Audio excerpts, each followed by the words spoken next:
You are now tuned into the 2-Minute Warning, a live stream community conversation pertaining to social and political issues and how we can collectively resolve them.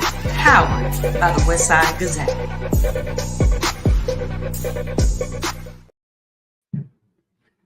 Good evening and welcome to the 2-Minute Warning. My name is David Wright. I'll be filling in for our dear brother, Mr. Perry Busby.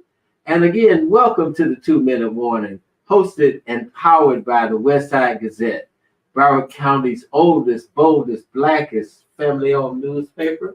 And here I have with me tonight the publisher of that auspicious newspaper, Mr. Bobby R. Henry Sr. How you doing, my brother? You know, I am terrific and getting better. And you really, you don't do me any justices when you do me like that, put me on the spot. But I am elated to be a part of this show along with you, David. I really am. And well, kind of miss our sidekick, you know. Well, he's more than a sidekick. Yeah. You know, we'll get through this. We wish our brother well. And for those of you, you know, who may not have heard, Perry's taking a sabbatical. He's going to take some time off to finish his book. And we pray and wish him the best. And we should see him. What did he say, 90 days? 90 days. Okay, we'll see him back. We'll see. And the brother is truly an author. He is well written, you know, and you know how you become accustomed to be expecting certain things when you got this street thing going. Yeah. And so it may take us a moment to find our footage and you know, and really get back to the hang of things. But I'm glad to be here, David. Mm-hmm.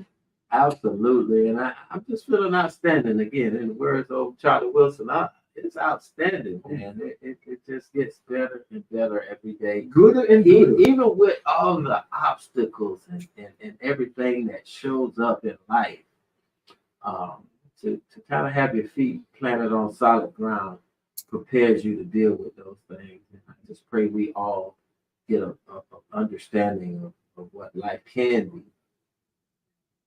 Yeah, trust. Yeah, I know we had some conversations prior to this coming on how things are really heating up globally, literally because of the weather. Things are changing, and between people, trying to find that happy medium to not allow things to boil over, if you will. Well, as my ancestors always said, pressure bust pipes. Put hickeys on alligator heads. So we have to find that balance in life where we can be well tempered. We don't allow things to boil up to get to that point. Inside of us, it's hot outside. You can't avoid the external. Mm-hmm. But we always say life is an inside. We have to understand what's going on inside of us and manage that well. And another part of our show, Mr. Coach Noonie Robertson, he won't be joining us tonight. He has some other pressing issues outside of the state that he's taking care of. Yeah. So we're riding duo here, man. Yeah, it's the duo. But we wish our dear brother Noonie well. Yeah. I told him when he come back, he's gonna try to take over the whole show with all of his updates on stuff he's missed out on. We got the NBA Finals starting tonight, so we really want to kind of get this show moving because I know some of y'all want to see that. We got some hot topics, man. You know, I want to start with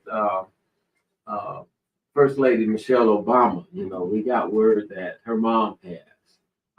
Miss Marion Robinson passed at the age of 86. So our thoughts and prayers go out to the Robinsons and the Obamas. Yeah. And in the same vein, one of our really stalwart soldiers from Texas, Representative Sheila Jackson Lee, she faces a battle for her life in that pancreatic cancer, man. That is a serious illness, and we pray for her and her family because that's the one that wow, man, has really been wreaking havoc.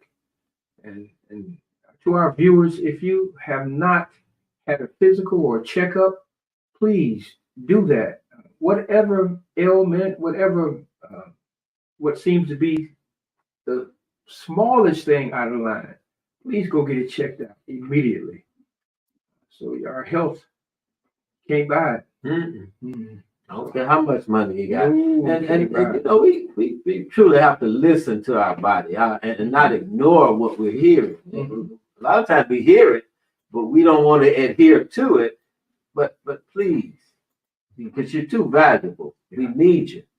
Your presence is needed. So you know, we got some celebrations going on, man. I want to kind of segue into the celebration side of this time of year. Okay. With all the graduations that are going on, from kindergarten to middle school, proms to high school and college. We want to salute all of our 2024 graduates. I mean, the Westside Gazette did it. They do it every year. They salute our both high school and collegiate graduates. I'll just let you. Well, not only from our family perspective, but there are those who are close as family who also graduating. You know, I mean, we have two outstanding family members, O'Sheen Whitaker and Ben Joseph. Both of these graduated from high school with honors. O'Sheen graduated in the top of her class, and she's headed off to Florida A&M University. Right on, O'Sheen. And then Ben, he graduated with a 3.5 or 3.7 average, and he's on his way to Florida A&M University as well. And so we say congratulations to them. And we also have two of our outstanding youth writers. They will be leaving us. Both Layla Davison, she's headed to Florida A&M University, and Samara Rawls, she's headed to University of Florida. So we have two vacant spots. We need two youth writers to come in and fill those spots. There are a lot of other graduates. I can go down the page and call them, but you know, I think it's best if they get a copy of the paper. Yeah, or go online and look at it and view the paper. Please go online and stop by your neighborhood store and pick up a copy and get a hard copy. Yeah, and salute the graduates. absolutely. Absolutely. But before we jump into our topic tonight, with this democracy will not die, not on our watch. Not on our watch. And before we get into this event that's coming up this weekend, there's just a couple other things, man. I'm here right outside of DC, man. They getting tornadoes. Wait, this alley is moving? It's moving east, northeast. And people are there like looking like tourists, like they ain't never seen nothing like this before in the suburbs of Washington, D.C. Tornadoes, trees falling on houses. So, you know, guys, this heat, this climate change is something serious. So we definitely want to adhere to it. One of the persons that were interviewed was asked, well, what did you do? Well, what should you? They said, I don't know what to do about a tornado. We ain't prepared for this. Oh yeah. You know, and also we're getting into hurricane season here. And so again, we want to reiterate that. Get your water, get your canned goods, do the things, your batteries, your flashlights. Adhere to, I think the city of Fort Lauderdale, Vice Mayor is having a forum coming up this week. So we definitely want to make sure we're prepared. You don't want to put it in the hands of the emergency 911. They ain't coming. And please don't wait. If it's on your mind, do it now. If your generator is in the back of your garage, get that generator out of there. Create you a hurricane safety box with all of your medicines and your important papers, everything you need to do. The Westside Gazette will be producing a hurricane guide along with a lot of other sources. So please make sure you are prepared and don't wait till the last minute. You know, you might, we don't want you to wind up in high, you know, without being prepared. See, we got several viewers joining us right now. Miss Susie Copeland, good evening. Brother Wesley Boyd, Miss Patricia West, and Miss Susie Copeland again. Thank you so very much for joining us. Yes. And remember to always click on subscribe and like on whatever platform, YouTube or Facebook. Mm-hmm. So we got a big event coming up, man. You want to kind of give us a little segue on that? With the NNPA? Are you talking about well, if you're there, it's definitely the NNPA. Yeah. But we got some caucus action going on in the state of Florida. Yes, we do. I wonder if we can cue that video up, and we'll jump off into it. Because what's getting ready to kick off is the Democratic Black Caucus of Florida is having their 41st annual conference. 41st. That's a long time. Yeah. So, yeah, but some of us that may have not known. Hey everybody, it's Tennessee State Representative Justin J. Pearson. I am so honored to be the keynote speaker at the 41st Black Caucus Conference and Gala, June 7th through the 9th in Orlando, Florida. I am so excited to be around Black Democrats who believe in freedom and liberty and justice for all, who believe in lifting up the voices of those who've been told that they're voiceless, who believe in building community where others have tried to build division. I'm so excited to join you June 7th through June 9th, and I want to see as many of you there as possible. Please go to the link in the bio or the link at the end of this post to join us. Can't wait to see you in Florida, and let's keep going. All right. Now Doesn't that make you feel good? I'm ready. You know, people, we sit around and we talk. Well, our young people are not doing this and they're not doing that. Well, that brother, Justin Jones Pearson, just dispelled any myth about young folk who are not socially or culturally or civically involved. You know, so I mean that made me feel really good. Absolutely, and you mentioned Jones because I hear he's going to be there too. So Absolutely. We're going to have 2 out of the 3 Tennessee 3 Justins at this particular conference. Now, a little bird told me that somebody from the NNPA is going to be there too. NNPA, yeah, he is. He is. They have a plethora of activities planned. And well, let's do this. Let's before we get into that.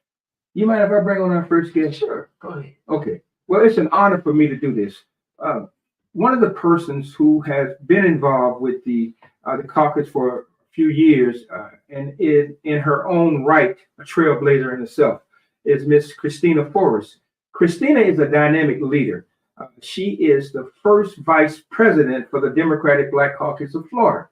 She has a strong interest in advancing the Black community. She founded the Santa Rosa County chapter in 2017, promoting political awareness and voter participation. She is a veteran, too, of the United States Air Force, so she understands what it means to thrive under pressure. So without any further ado, I'd like to introduce to our viewing audience, Miss Christina Forrest. Good evening, Christina. Good evening. Thank you so much for having me. It's an honor to be here tonight. Absolutely. Thank you for joining us. And we must say this, Christina, in all of her traveling and all of what she does, she has pulled over in a safe area to join us in this conversation. Yeah. So we thank you for that, and we pray for your safety wherever you are. So thank you. Thank you. And thank you for this opportunity to talk about our 41st conference and gala. We are super excited about what is happening this weekend, and I hope to see everybody there. I heard that Miss Susie Copeland was watching, so that made my heart feel good. Miss Susie Copeland has been a longtime leader as well within the Democratic Black Caucus. And so, yeah, I'm super, super excited. And so you just got to hear Justin J. Pearson. We're also going to have Justin Jones there. So as you already mentioned, 2 of the Tennessee 3. It's going to be an amazing, amazing time. So, yeah, please definitely come on out. Check us out this weekend. We're going to be out at the Rosen Center near the Convention Center. And there's going to be so much going on. Okay. So our next guest I'm going to bring on is Miss Jill Lewis-Daggs. Has over 20 years experience in human resources director. She served as the Okaloosa County State Committee woman and the Division of Inclusion Chair for the Okaloosa DEC, the Treasurer and Program Logistics Director of the Democratic Black Caucus of Florida, without any further ado, we want to go ahead and bring Miss Jill on and let her tell us a little more about herself. Welcome to the 2-minute warning, Miss Jill Lewis-Day. Good evening. Good evening. I am super excited. It is an absolute honor to be on your show and to have share with the audience what we're going through. It's wonderful to see my best friend and the first vice president of the DBC on, and they're traveling safely here. And in a moment, I need to give a shout out to the team that's here actually putting all this together. I took a break just for a moment to come on and share whatever you need to know so that you can be here, because it's going to be an amazing weekend. So Jill, tell me, are you actually at the center putting things together? I am actually here. I'm going to then, since you gave me the plug, I'm going to share that I have Florence Shelton Clark. Susie Copeland is here, but she jumped on. I have Ornetta Slaughter, Francine Garcia, Lillian Lockett, her husband William, Wes Hodge is a candidate that came over to help us. Our President Trevor Mallory is on his way, and we have been working all day long since 7 o'clock this morning, and we have about 5 more hours till we get it set so that on that Friday and Saturday it will be phenomenal. I have I think the best thing I can say is I like things to be fabulous. I want you to feel like it's fabulous. I want us to present fabulous, and I want everyone who works here to know that I'm like the right hand. So I want the Rosen staff to feel fabulous. I want them to know that democracy will not die on our watch, and that takes us being kind to one another. That takes us communicating with one another. That takes us doing the work that needs to be done. So that's what we're doing. They probably will go to sleep on me, and I'll be up doing the rest. But Florence will be right there with me because she never goes to sleep until I do. Okay. Are any of those people you mentioned, are they anywhere near you that they can stick their head in so we can get a look at them? Are they anywhere around? Here's Florence. Okay. Hey, Florence, classmate. Hey, Florence. How are you? Yeah. All right. For those of our viewers who are looking, Florence is from Fort Lauderdale. Yeah. So that's home girl. Yeah. Oh. Who else is there? Yeah. You want to go get the others and just tell them to pop over? Okay. Mhm. Okay, she's going to get them. We have two Okay. rooms, and we came to the quiet room, so I'll have them pop in just a second. Okay. But we have. We do. Go. I'm sorry. Go. No, go We ahead. do see. Is that the president? Is Trevor? Okay. Oh, look, He's on the backdrop. He's backstage. So go. He just walked in the door. Oh. He's on my screen. What? See him? He's on my screen. What's How you happening? doing, gentlemen? yes, sir. Very well. Very Okay. well. Mm-hmm. Looking All forward right, to an thank- exciting weekend. Mm-hmm. Yes, and so are we. And I definitely want to thank you all for the opportunity to use your platform for the DBCF to put our message out and to push our event that's going to be big this weekend for our 41st conference. So what are we expecting? Oh, man. We're expecting democracy will not die on our watch. We are expecting a lot of powerful speakers. A lot of our legislators will be involved. Some of our senators will be involved. And it's just a lot of grassroots and people with boots on the ground. And it's going to be very educational and very exciting. Brother Trevor, since this is the 41st conference, can you give us a little backdrop history on the DBCF? Hold on. The team is here. Can we let them just say hi really quick? Sure. Then we'll bring you back, everybody. This is Francine Garcia from Lake County. How are you? Hello, Francine. From Lake County. There's Lillian Lockett from Lake County. Hello, Lillian. There's Derek Scott from Escambia County. Oh, Pensacola, Panhandle. All What's right, there. Mhm. Up in my area. I'm in Niceville, so we're from Okay. all state here working to make sure this turns out fabulous. Mhm. They're going to find Susie Copeland. Okay. Christina, who is that in the backdrop with you? Yourself. Hi, I'm Cheryl Mulrain from Pensacola. Okay. Hello, Cheryl. How are you? I'm well. How are you? People call it P-Cola. P-Cola in the house. Yeah. Wow. Well, it is indeed a pleasure to see everybody working together in unison, trying to get this done. We understand. We know how difficult it can be to put on not just an event, but an experience. And so we understand and how hard it is. But Jill, give us a little bit more info on exactly what it is and how difficult or what has been pleasing in doing this. Go ahead. So what I would say, let me tell you what's going on, and then you can kind of get a better feel of what we're doing. So on Friday night, we have our kickoff, State of the Caucus. We have the mayor from Orlando. One of his representatives is going to come. We have Representative Justin J.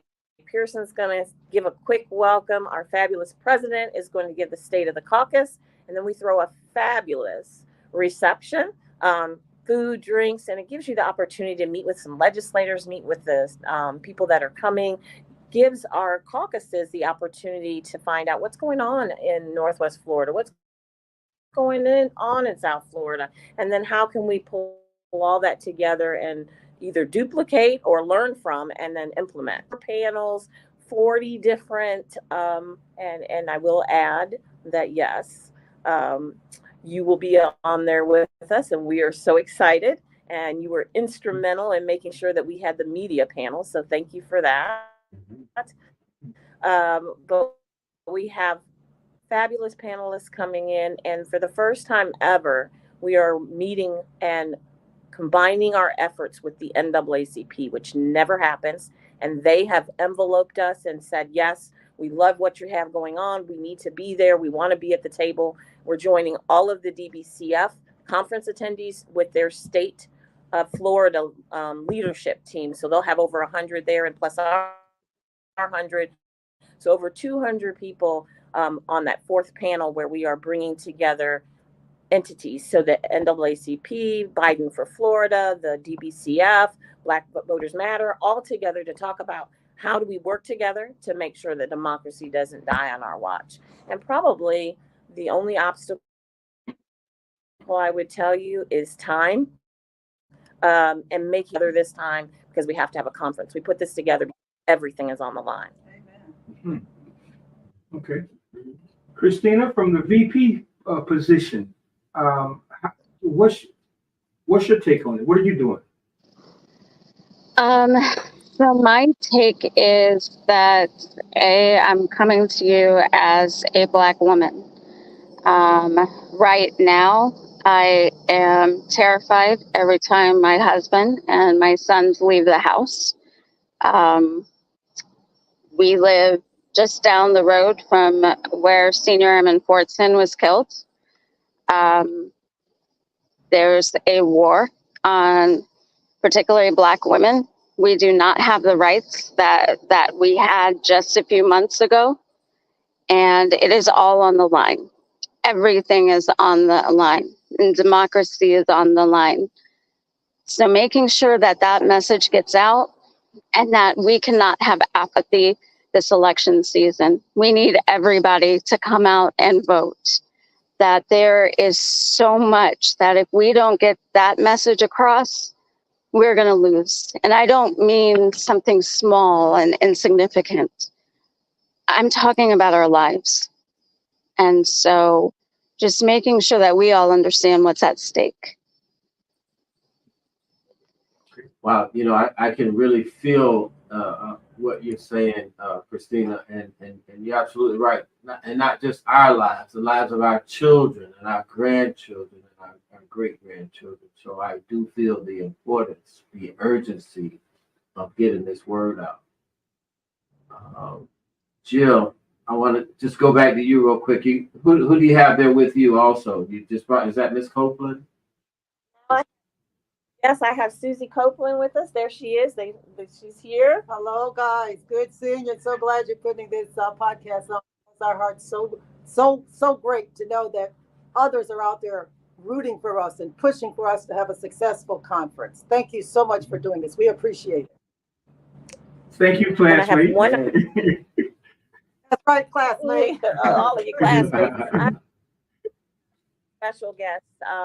He is running for Orlando supervisor election, and he felt so strongly about joining with us, not just as a candidate, as a friend, and as someone who believes that democracy must be saved. Wes Hodge is here, so I want to share with you. Hey, good evening, everybody. It's good to see you all. And, you know, like we all said, democracy is on the line, and having a very strong supervisor of elections is key. It's part of why I'm running, and making sure that democracy does not die on our watch at all. Amen. Oh, okay, Wes, so let us understand. So you're running for the supervisor of elections? Is that what we're hearing? In Orange County. In yes. Orange County, yes. Yes. Mm-hmm. Mm-hmm. Mm-hmm. Now, I Yes, do correct. know that you have, okay.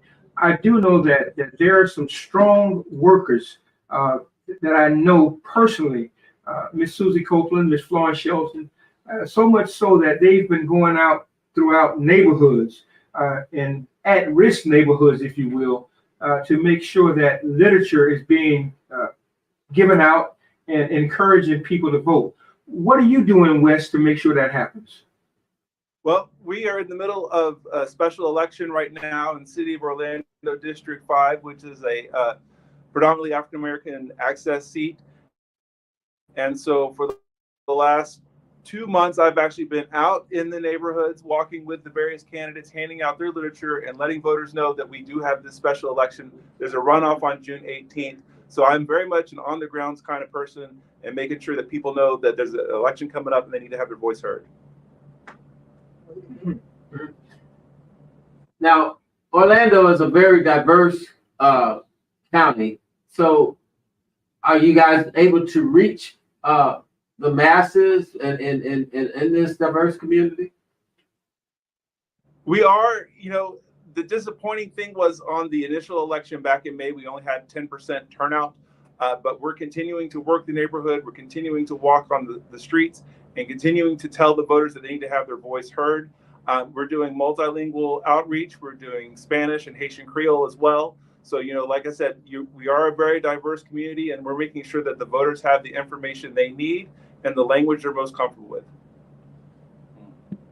Awesome. Well, we here in Broward County was supposed to be, or claimed to be, one of the bluest parts as it pertains to Black folk.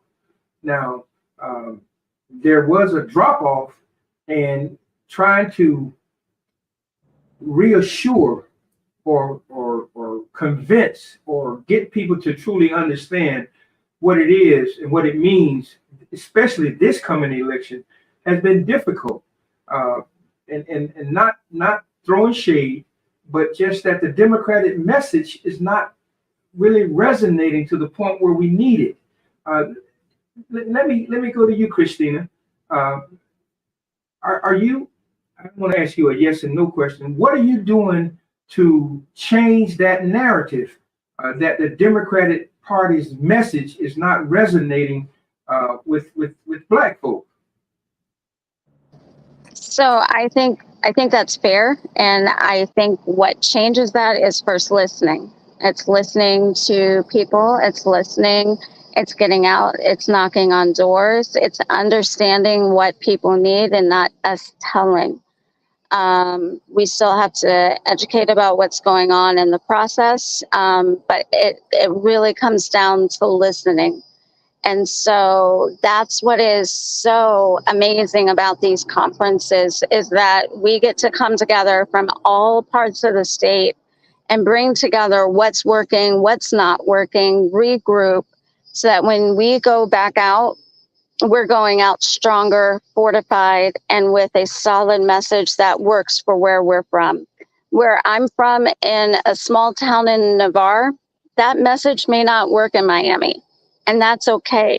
But that's what we need to talk about, and that's what we need to get out. And that's why it's so important to have these conferences, to be able to come together and understand that what I do in Navarre what folks do in Pensacola affects what happens in Broward, affects what happens in Miami, because we are all connected and we are all tied together.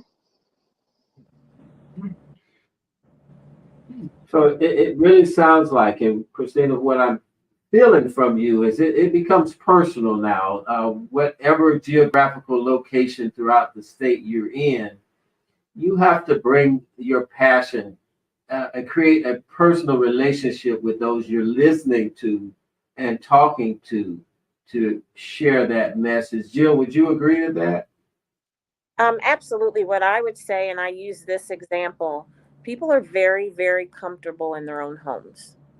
I have my couch, I sit on it, I'm very, very comfortable. I don't have to experience the outside world if I don't want to. So if it's raining, imagine that you're at home. If it's raining and you're comfortable at home, you just move over, continue to click the TV and do what you do. We need them to get out of that comfortability. I want you to be comfortable at home, but I want you to understand what's going on outside of your home and how that impacts your community and how you can be a part of the change that's so desperately needed. And that doesn't happen sitting on your couch either complaining about it or suffering, because many people are at home have to suffer. You can join the Black Caucus or any other organization that is out there that is fighting for the change and the difference that we need and be a part of what is going to save our democracy. Or, you know what, for all of us, Christina talked about being scared about her husband and her son going out. What about everybody else? If we don't do this, everybody loses. Everybody loses. You know, as a leader, if you will, of an organization of over 250 Black-owned media companies from across the country, it is extremely difficult at times to get other organizations to really understand how we work together. We work better together collectively.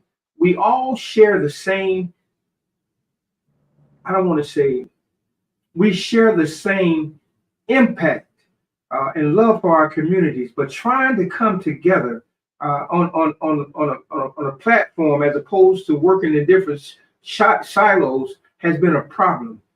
How many chapters are there of the caucuses in the state of Florida, and how are you working together? I'm assuming I'm supposed to answer that since Christina did not. Come on. 25 chapters, 22 that are up and running, 3 that we're working on. That's over almost 850 members that we have. We're looking at several other chapters across the state of Florida, and they run from Pensacola all the way down to Miami. They're engaged, they're involved. And what I would say is, if you're in an area, if you're listening to this and you're in an area in Florida that needs a Black Caucus, reach out to us, because we will help you get your chapter started. We will help you get boots on the ground. We'll help you get organized, and you can be a part of this team that is going to make sure that democracy does not die, but more importantly, that our children are going to be safe, that you're going to be able to wake up in the morning without that panic that some of us have, because you can't go to the grocery store, you can't go to church, you can't go to the movies. Sometimes I'm like, I literally don't know where I can go that I can be safe. And that's a scary place to be in 2024. Mm-hmm. You know, I want to kind of go back to, and I don't know if Mr. Trevor Mallory is still there, but I did want to go back to just a little, helping our audience understand a little bit about the history of the BBCF. Brother Mallory, help us out there if you can.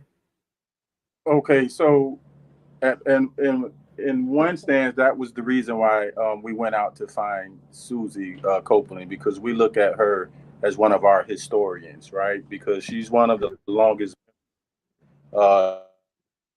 in the history of the Democratic Black Caucus of Florida. So I think that I would rather give her the honor to give you guys the history and a little bit of history about the Democratic Black Caucus of Florida.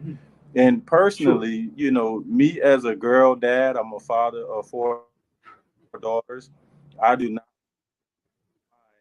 not one bit of pushing our women our sisters up front, right? I know how to play my position. I don't necessarily have to be the smartest or the loudest one in the room, especially when I'm surrounded by so many strong women. And as our first vice said, you know, it's a war out here on our women because they don't have the same rights they just had 4 months ago. So I would like to just step back sometimes and let these women really shine. And part of our problem, I think, in the African American community is we have to get more African American men that look like us to the voting polls. Black women are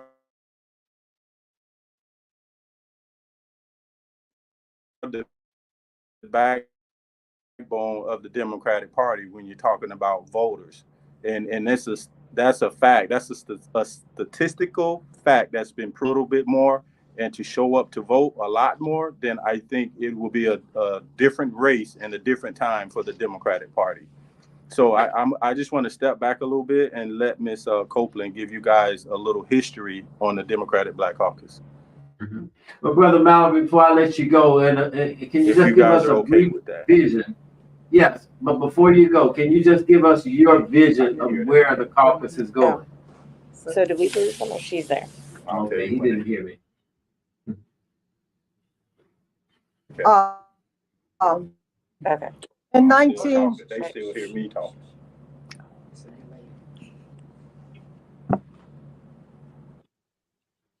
We can hear you, Susie. We can hear you.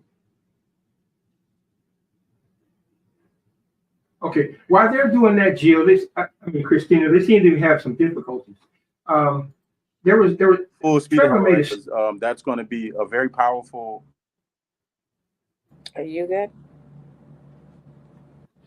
Trevor made a statement. Okay. Go ahead. Go ahead. You good? Okay. Yeah. Trevor made a statement in terms of the percentage of Black women and Black men who vote. You know, I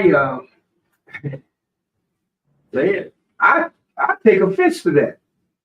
You know, I mean, not offense, but I would dare say that we're running neck to neck in terms of Black men and Black women voting here in Broward County.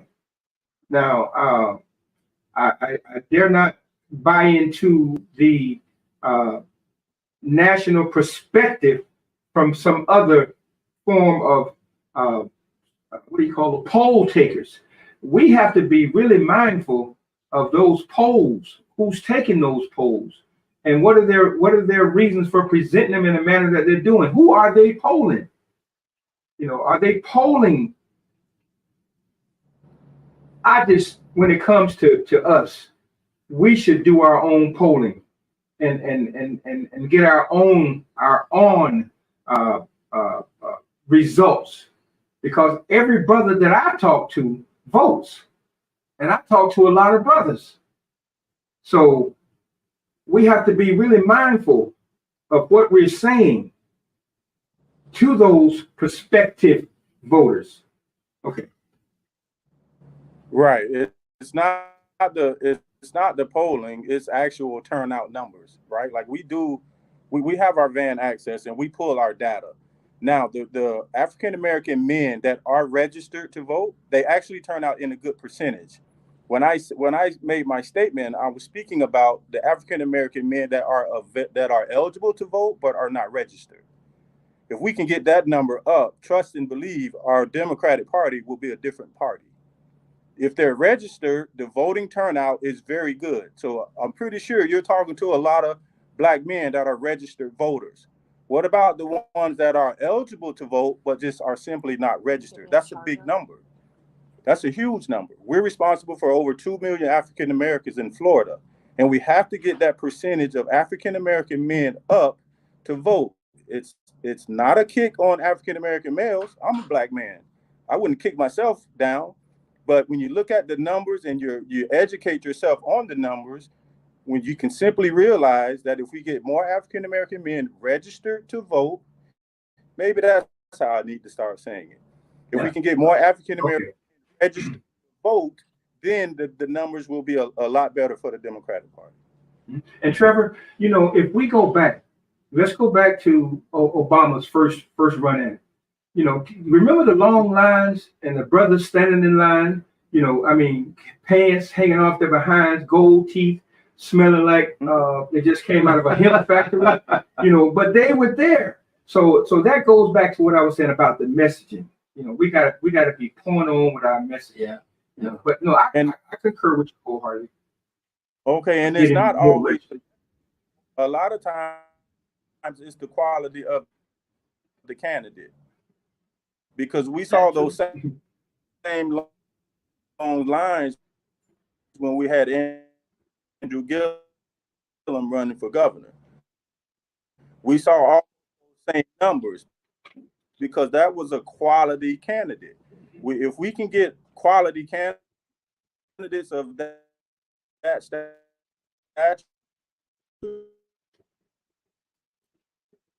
okay. Then yeah, those guys with the pants sagging down, gold teeth, they will, like you say, I need this district too. Okay. All right. So we're going to go to Christina here for a minute. Christina, if you go ahead and share with us, are you seeing similar things in your community with male voter turnout as opposed to the women? I am actually, and I would say for Santa Rosa County, it's probably one of the worst when we have maybe 60% of Black men registered as Democrats. If that was played out across the state, or across the nation, that would be horrible. So yes, and then when we compare that to 96% of Black women registered as Democrats, that's a huge number. Again, Santa Rosa County is very different from Broward County, which is why when we're talking about messaging and all those things, it's very different. But yes, it definitely matters. For me, I'm not seeing that shift of Black men going Republican. I am seeing a shift of Black men going NPA. And what that means is that often they're not contacted by folks running for office, particularly within the Democratic Party, often feel left out of the conversation or the message. And honestly, a lot of folks don't understand how our primary system works. So often they get disenfranchised through our primary system. So there's like a whole lot there to unravel from that. And we have a short time to unravel that. Mm-hmm. You know, this election is coming up, and it's coming up quick, fast, and in a hurry. Yeah. You know, and I see our viewers. Yeah, we got some comments coming in. Miss Rachel Johnson, as well as Miss Linda Rahim. But let's see what Rachel says. I agree with him. Lots of Black men are not registered and are saying that they are not voting because of the way we are going to do what they want. Okay, and then some say that the 45 because of who. Stop. We're not even going to read that. We're not going. And Rachel, we're not going to read any more of those comments. Yeah. You know, but here's a positive. No, and it should be a positive spin on this. That we do inform our voters. And again, it's all about the messaging. It's all about speaking the right language. And Christina said it so eloquently. We have to listen to what people are saying. And when they speak the untruths, we have to passionately address that and share information. And I must say this. Sometimes I can be that person, and I don't mean to offend, but we have to write the narrative that is for us. You know, I'll give you an example, then we're gonna go. You know, how many times have you heard people say Negroes act like crabs in a barrel? We're always pulling each other down. Well, if you know anything about crabs, crabs create bridges to help other crabs get out of hot spots.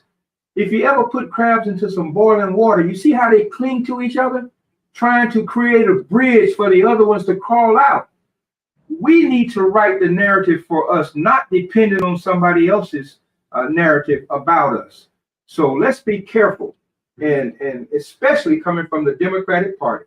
And use it accurate. And use it accurate. Yeah. Now, Sister Johnson did come back and apologize. She said she was sorry. She was just trying to speak to that craziness that's going on out there. And Sister, I understand, but there's just something we don't give credit to on this show.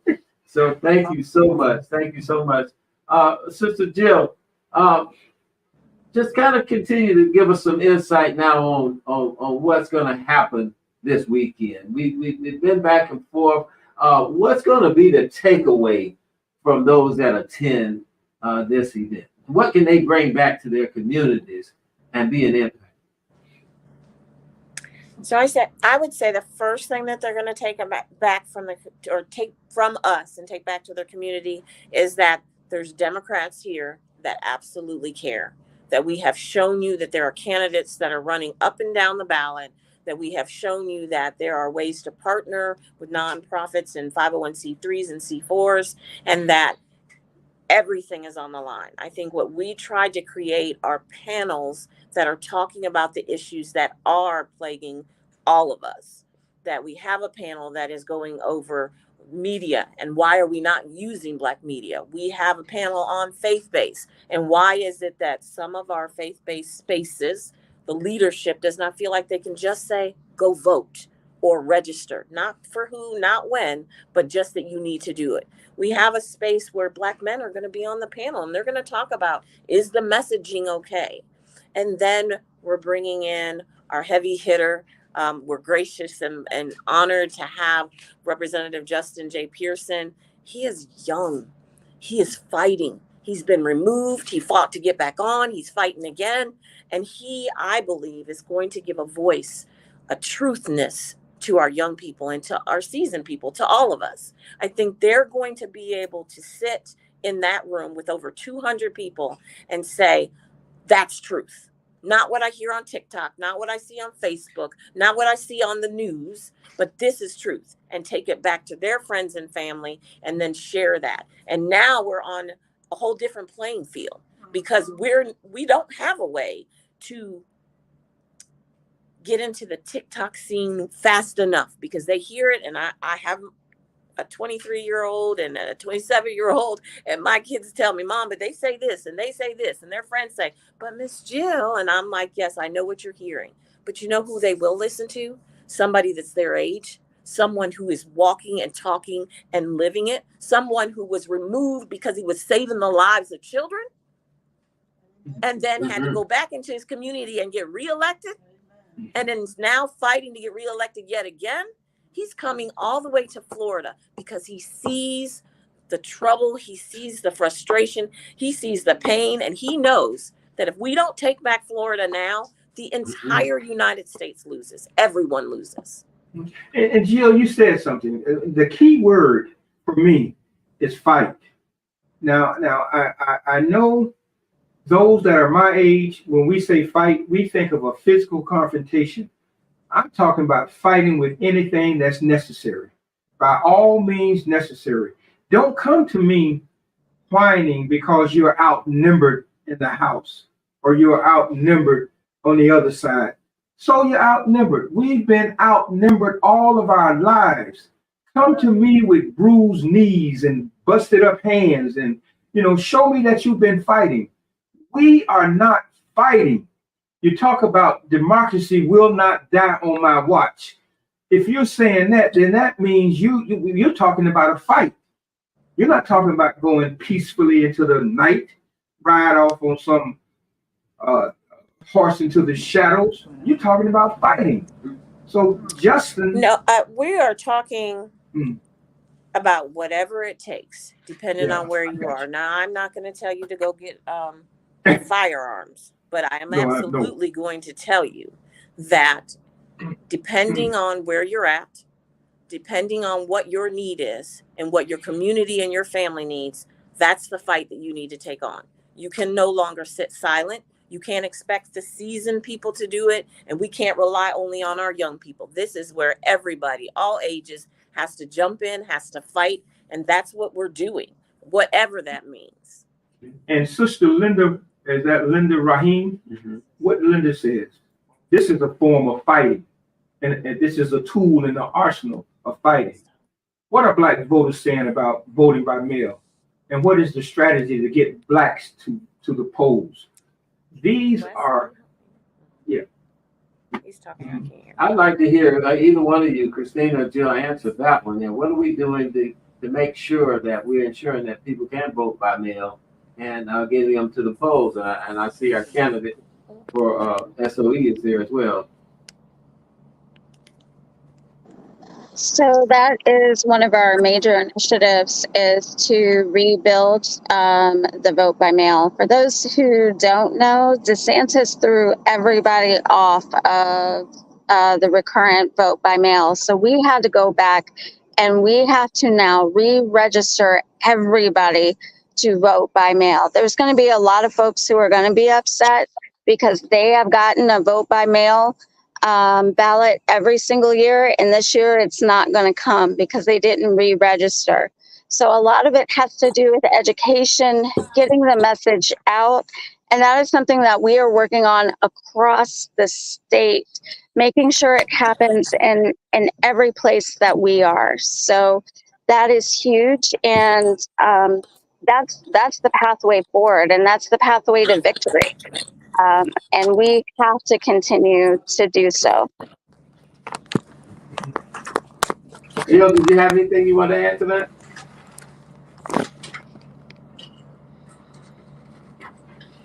Jill? I think she froze. She may be frozen. So here we are near the top of the hour. Mm-hmm. And I mean, this has been a very engaged conversation. I mean, I think you guys are going to have an awesome. You better come. You better come check out that panel, that media panel. That panel is awesome. Can you hear me now? Yeah, we can hear you. So in summation, yes. So we're about 5 minutes away from the top of the hour. You can hear me now? Jill, yeah. Okay. So in closing, Thank you. So, Jill, is there? It's like a closing statement because I couldn't hear you. So Yes. I'm going to say this. Go ahead. First of all, thank you so much for letting us have this opportunity to share our event, to talk with you, to talk with those that are listening, for joining us.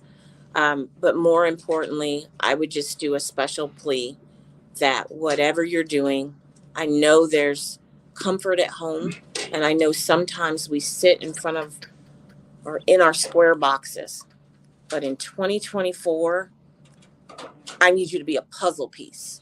That means that you have to interlock with your neighborhood, you have to interlock with your community, and you're going to have to fight for this. This is not going to come easy. This is not something that you can sit back and dream about and think that it's going to happen. This is not something that you can put on another group of people. You can't say, oh, they'll do it, or the seasoned people, or the young people, or the middle-aged people have to do it. This is an all call from 5 years old to 105 years old. We must hit the streets running. We must prepare. We must unite, and we must work together. So I would say, join us, continue the fight, and do not let democracy die on our watch. We have days until the election. Register and vote. Thank you so much. All right. Thank you. Christina? So I want to encourage everybody to go onto your Supervisor of Elections webpage. I want you to double check your name, your address. Make sure that it has the right party affiliation. Make sure that you're registered to vote by mail. Double check all of that. And then I want you to pick 5 people and go and check theirs. And then the door is open. Please join us. Join us this weekend. We have so much going on. It is not too late for you to join us. Please join us this weekend. Come meet myself. Come meet President Mallory. Come meet Jill Lewis-Daggs. So much of what you're going to see this weekend came out of a vision from Jill Lewis-Daggs. And this is absolutely phenomenal. And I don't want you to be left out. We need you. Your voice matters, your life matters, your joy matters. Join us. All right. Thank you. And then Let's closing see, my 'cause I dear can't brother. hear. We're gonna let All you- right, very good.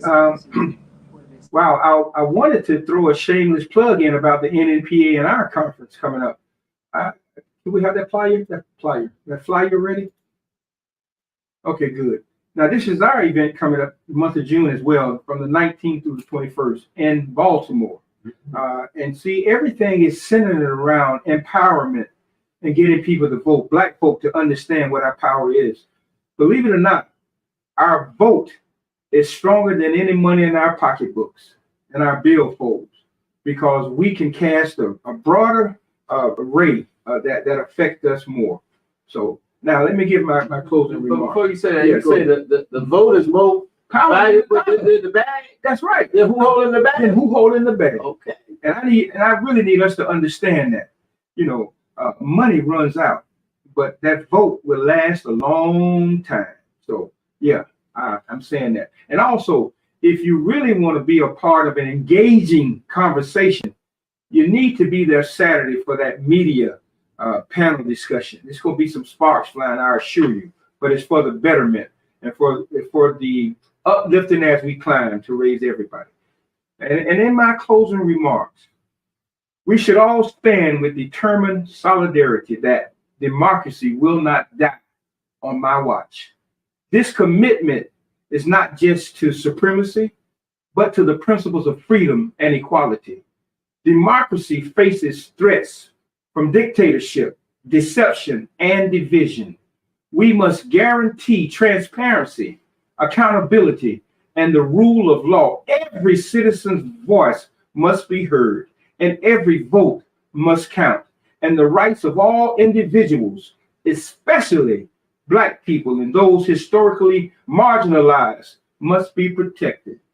From a Black perspective, this fight is deeply personal.